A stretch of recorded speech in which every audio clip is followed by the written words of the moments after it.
மாதம்பட்டி ரங்கராஜ் தன்னை ஏமாற்றிவிட்டதாக Joy Crizildaa Chennai police ஆணையரகத்துல பரபரப்பு புகார் ஒன்று அளிச்சிருக்காங்க.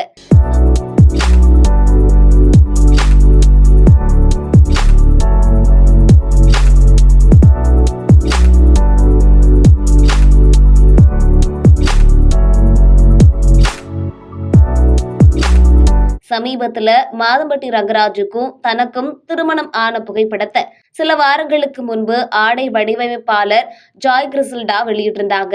திருமண புகைப்படத்தை இணையத்துல பகிர்ந்த ஜாய் கிறிசல்டா 6 மாத கர்ப்பமா இருப்பதா பதிவிட்டிருந்தாங்க. அதனை தொடர்ந்து இருவரும் முத்தம் கொடுத்துக் கொள்ளும் வீடியோவை வெளியிட்டிருந்தாங்க. இதனை எடிட் செய்ததே மாதம்பட்டி ரங்கராஜ்னு டேகுமே பண்ணியிருந்தாங்க. முதல் மனைவிய விவாகரத்து செய்யாம எப்படி 2வது திருமணம் செய்து கொள்ள முடியும்னு விவாதம் இணையத்துல வைரலானுச்சு. அதனை தொடர்ந்து சமீபத்துல மாதம்பட்டி ரங்கராஜ் தன்னோட இன்ஸ்டாகிராம்ல இருந்து ஜாய் கிறிசல்டாவோட எல்லா புகைப்படங்களையும் டெலீட் செய்திருக்காரு. நடிகரும் சமையல் கலை வல்லுநருமான மாதம்பட்டி ரங்கராஜ் தன்னை கர்ப்பமாக்கிவிட்டு ஏமாற்றிவிட்டதாகவும், கோவிலில் வைத்து தன்னை திருமணம் செய்து கொண்ட அவர் தன்னுடன் சேர்ந்து வாழ மறுக்கிறார் என்றும் தனது புகாரில் ஜாய் கிறிசல்டா கூறியிருக்காங்க.